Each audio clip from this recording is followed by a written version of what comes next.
Jésus-Christ est ici, présent.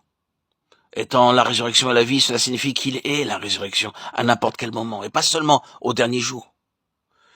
Vous vous souvenez que Marthe a dit « Je sais qu'il ressuscitera à la résurrection au dernier jour », en parlant de son frère Lazare, Jean 11, 24.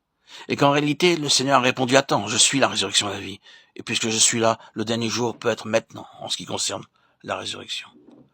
Quand je suis présent, ce n'est pas une affaire de temps, cela peut être immédiatement. Donc, parce qu'il est ici, présent, il peut y avoir une nouvelle création, en ce moment même, avec une lumière de nouvelle création.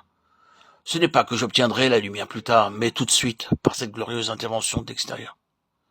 La gloire de Jésus-Christ, qu'il avait auprès du Père avant que le monde fût la gloire du Fils, et qu'il a cette unique prérogative divine, le droit, le pouvoir et la capacité d'apporter la lumière au monde, à celui qui veut l'accueillir. Personne d'autre ne peut la donner. Il n'est pas possible d'acquérir cette lumière, c'est son don. Un acte de lui, c'est sa gloire.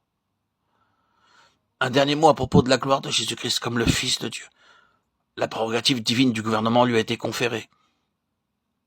La prérogative de Dieu est le gouvernement. En fin de compte, c'est Dieu qui décide de tout. Dieu est au-dessus de toute chose, il gouverne. Il gouverne dans les royaumes des hommes et parmi les armées du ciel, il gouverne.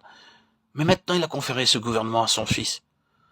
Le Père ne juge personne, mais il a remis tout jugement au Fils.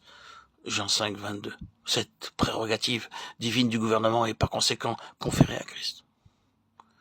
Que signifie maintenant pour nous l'évangile de la gloire de Christ? C'est Jésus-Christ, le Seigneur, que nous prêchons. Ceci est en substance une seule déclaration, la gloire de Christ. Jésus-Christ, le Seigneur. Je pense que je dois laisser beaucoup de détails et passer directement à la fin de cette question. La gloire de Christ est seulement reconnue quand il est Seigneur et quand il est réellement Seigneur.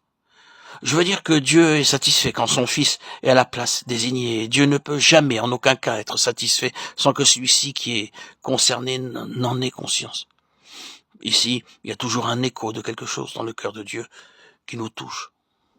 Je veux dire que si le ciel se réjouit pour un pécheur qui se répand, ce pécheur ne manquera pas de percevoir l'écho de la joie du ciel. La joie que reçoit un pécheur repentant n'est pas seulement sa propre joie, c'est la joie céleste, elle descend d'en haut, c'est l'écho de ce qui se passe au ciel.